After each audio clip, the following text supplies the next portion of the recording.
ತಮಿಳುನಾಡಿಗೆ ಪ್ರತಿನಿತ್ಯ 12,000 ಕ್ಯೂಸೆಕ್ ನೀರನ್ನು ಹರಿಸಬೇಕು ಅನ್ನುವಂತಹ ನಿಟ್ಟಿನಲ್ಲಿ ಸಿಡಬ್ಲ್ಯೂಎಂಎ ಆದೇಶ ಮಾಡಿದೆ. ಅಂದರೆ ಸರಿಸುಮಾರು 1 ಟಿಎಂಸಿಯಷ್ಟು ನೀರನ್ನು ಹರಿಸಬೇಕು ಅನ್ನುವಂತಹ ಆದೇಶ. ಇದರಿಂದ ಈಗ ಮಣ್ಣಿನ ಮಕ್ಕಳು ಸಿಡಿದೆದ್ದಿದ್ದಾರೆ. ಮಂಡ್ಯದಲ್ಲಿ ಬೆಳ್ಳಂಬೆಳಗ್ಗೆ ಅನ್ನದಾತರು ಹೋರಾಟವನ್ನು ನಡೆಸ್ತಾ ಇದ್ದಾರೆ. ಕಾವೇರಿ ಭವನದ ಕಾವೇರಿ ಪ್ರತಿಮೆಯ ಮುಂದೆ ಪ್ರತಿಭಟನೆ. ಕಾವೇರಿ ಮಾತೆಗೆ ಪೂಜೆ ಸಲ್ಲಿಸಿ ಅಪ್ಪಿಕೋ ಚಳವಳಿಯನ್ನ ನಡೆಸಿದ್ದಾರೆ. ಮಂಡ್ಯ, ಮೈಸೂರು ಸೇರಿದಂತೆ ನಾಡಿನೆಲ್ಲೆಡೆ ಆಕ್ರೋಶ ವ್ಯಕ್ತವಾಗ್ತಾ ಇದೆ. ಡಿಕೆ ಶಿವಕುಮಾರ್ ಅವರ ಫೋಟೋಗೆ ನಿಂಬೆಹಣ್ಣಿನಿಂದ ದೃಷ್ಟಿ ತೆಗೆದಿದ್ದಾರೆ ರೈತರು.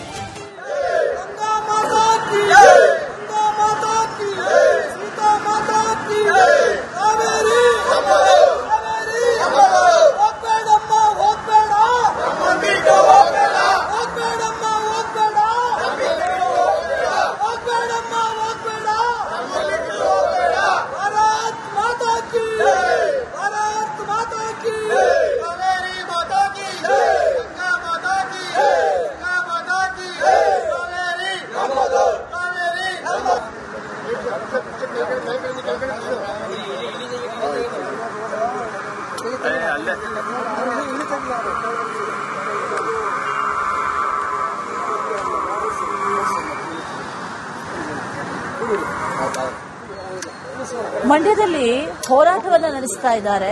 ಕಾವೇರಿ ಮಾತೆಗೆ ಪೂಜೆಯನ್ನ ಸಲ್ಲಿಕೆ ಮಾಡಿ ಪ್ರತಿಭಟನೆಯನ್ನ ಮಾಡುವಂತಹ ನಿಟ್ಟಿನಲ್ಲಿ ನಿರ್ಧಾರವನ್ನ ಮಾಡಿದ್ದಾರೆ. ಒಂದು ಕಡೆ ಪ್ರತಿನಿತ್ಯ 12,000 ಕ್ಯೂಸೆಕ್ ನೀರನ್ನ ಹರಿಸಬೇಕು ಅನ್ನುವಂತಹ ಆದೇಶ ಈಗ ರೈತರ ಆಕ್ರೋಶಕ್ಕೆ ಕಾರಣವಾಗಿದೆ. ನಮ್ಮಲ್ಲಿ ಕುಡಿಯೋದಕ್ಕೆ ನೀರಿಲ್ಲ, ಮುಂದಿನ ದಿನಗಳಲ್ಲಿ ನೀರಿಗೆ ಅಭಾವ ಇದೆ. ಈಗ 2 ದಿನಗಳಿಂದ ಮಳೆ ಬೇರೆ ಆಗ್ತಾ ಇಲ್ಲ. ಕಳೆದ 2 ವಾರಗಳಿಂದ ಮಳೆ ಆಗಿರೋದು. ಜೂನ್, ಜುಲೈನಲ್ಲಿ ನಿರೀಕ್ಷಿತ ಮಟ್ಟದಲ್ಲಿ ಮಳೆ ಆಗಲಿಲ್ಲ. ನೀರಿನ ಕೊರತೆ, ಮಳೆಯ ಕೊರತೆ, ಇದೆಲ್ಲದರ ಮಧ್ಯದಲ್ಲಿ ಬರದ ಪರಿಸ್ಥಿತಿ. ಇದೆಲ್ಲವನ್ನು ಸರ್ಕಾರ ನಿಭಾಯಿಸಬೇಕು, ಸಮರ್ಥವಾಗಿ ನಿಭಾಯಿಸಬೇಕು. ಯಾವುದೇ ಕಾರಣಕ್ಕೂ ತಮಿಳುನಾಡಿಗೆ ಈ ಬಾರಿ ನೀರನ್ನ ಹರಿಸಬಾರದು ಅನ್ನುವಂತಹ ನಿಟ್ಟಿನಲ್ಲಿ ಹೋರಾಟವನ್ನ ಮಾಡೋದಕ್ಕೆ ಶುರು ಮಾಡಿದ್ದಾರೆ.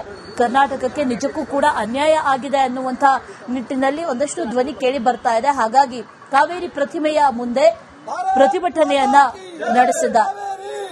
ಕಾವೇರಿ ಮಾತೆಗೆ ಪೂಜೆ ಸಲ್ಲಿಸಿ ಆಕ್ರೋಶವನ್ನ ಕೂಡ ವ್ಯಕ್ತಪಡಿಸಿದ್ದಾರೆ. ಅಷ್ಟೇ ಅಲ್ಲ, ಡಿಕೆ ಶಿವಕುಮಾರ್ ಅವರ ಭಾವಚಿತ್ರವನ್ನ ಇರಿಸಿ ಅದಕ್ಕೆ ಲಿಂಬೆಹಣ್ಣಿನಿಂದ ದೃಷ್ಟಿ ತೆಗೆದಿದ್ದಾರೆ.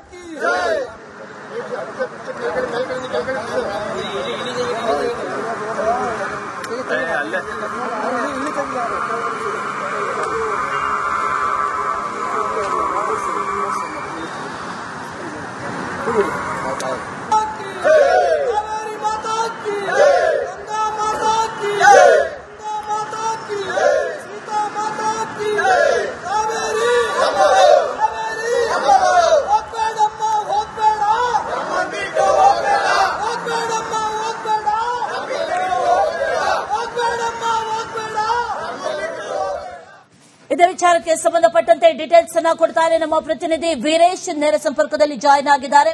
ವೀರೇಶ್, ನಾಳಿನ ಪ್ರತಿಭಟನೆ ಹೋರಾಟ ಒಂದು ಕಡೆ ಆದ್ರೆ ಇವತ್ತು ಕೂಡ ಹೋರಾಟದ ಕಾವು ಹೆಚ್ಚಾದಂತೆ ಕಂಡು ಬರ್ತಾ ಇದೆ. ಸದ್ಯಕ್ಕೆ ರೈತರ ಆಕ್ರೋಶ ಹೇಗಿದೆ, ಯಾವ ರೀತಿಯ ಪ್ರತಿಭಟನೆಯನ್ನ ನಡೆಸ್ತಾ ಇದ್ದಾರೆ, ಡೀಟೇಲ್ಸ್ ಅನ್ನ ಕೊಡೋದಾದ್ರೆ?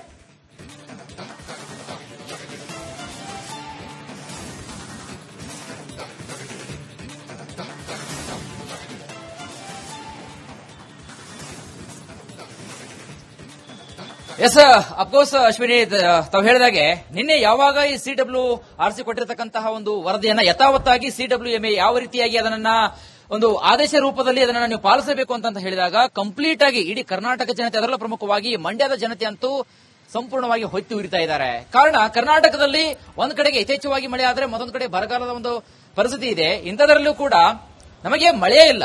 ಮಳೆಯನ್ನ ನಂಬಿಕೊಂಡು ನಾವು ಬೆಳೆಯನ್ನ ಬೆಳೀತಾ ಇದ್ದೀವಿ. ಇಂತಹ ಒಂದು ಸಂದರ್ಭದಲ್ಲಿ ತಮಿಳುನಾಡಿಗೆ ಅಂದ್ರೆ ಕರ್ನಾಟಕದ ಜನತೆ ಏನಾದ್ರೂ ಪರವಾಗಿಲ್ಲ, ಕಾವೇರಿಯನ್ನು ನಂಬಿಕೊಂಡು ಬೆಳೆದಿರತಕ್ಕಂತಹ ರೈತರು ಏನಾದ್ರೂ ಪರವಾಗಿಲ್ಲ, ಆದ್ರೆ ಸಿಡಬ್ಲ್ಯೂಎಂಎ ಮಾತ್ರ ಏನಂತಾರೆ ಆದೇಶವನ್ನ ಪಾಲಿಸಬೇಕು ಅಂತಕ್ಕಂತಹ ಒಂದು ಧೋರಣೆ ಇದೆಯಲ್ಲ, ಇದು ಸರ್ವಾಧಿಕಾರಿ ಇರತಕ್ಕಂತಹ ಒಂದು ಧೋರಣೆ.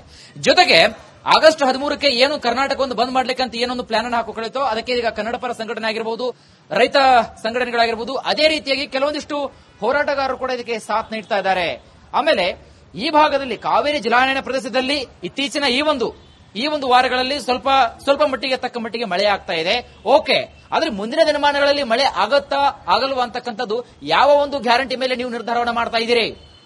ಹಾಗಾದ್ರೆ ನೀವು ಈ ಗ್ರ್ಯಾಂಡ್ ಈಗ ಗ್ರೌಂಡ್ ರಿಪೋರ್ಟ್ ಅಂತ ನೋಡ್ತಾ ಹೋದ್ರೆ ನೀವು ಬಂದ್ಬಿಟ್ಟು ಕಾವೇರಿ ಜಲಾನಯನ ಪ್ರದೇಶದಲ್ಲಿ ನಮ್ಮ ಕಾವೇರಿಯ ಒಂದು ಅಳಿವುಳಿನ ಪ್ರಶ್ನೆ ನೋಡಿದಿರಾ. ನಮ್ಮ ಬೆಳೆಗೆ ಸಮರ್ಪಕವಾಗಿ ಇರತಕ್ಕಂತಹ ನೀರು ಕೂಡ ಸಿಗ್ತಾ ಇಲ್ಲ.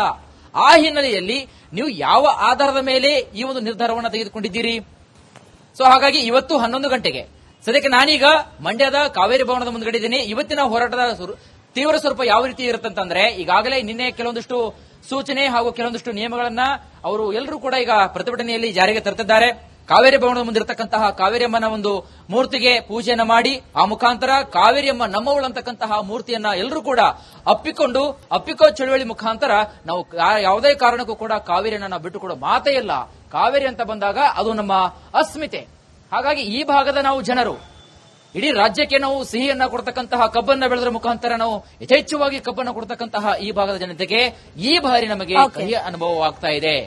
ಒಂದು, ನಮಗೆ ಸಮರ್ಪಕವಾದಂತಹ ನೀರನ್ನು ಕುಡಿ, ಇಲ್ಲಾಂದ್ರೆ ನಮಗೆ ತೊಟ್ಟು ಒಂದು ವಿಷಯವನ್ನ ಕುಡಿ ಅಂತಕ್ಕಂತಹ ಒಂದು ಸದ್ಯದ ಪರಿಸ್ಥಿತಿ ಇದೆ. ಇನ್ನೇನು 11 ಗಂಟೆಗೆ ಎಲ್ಲಾ ರೀತಿಯಾದಂತಹ ಒಂದು ಪ್ರತಿಭಟನೆಗಳು ಇಲ್ಲಿಂದನೇ ಈಗ ಭುಗಿಲೇಳಿಕೆ ಪ್ರಾರಂಭವಾಗುತ್ತೆ.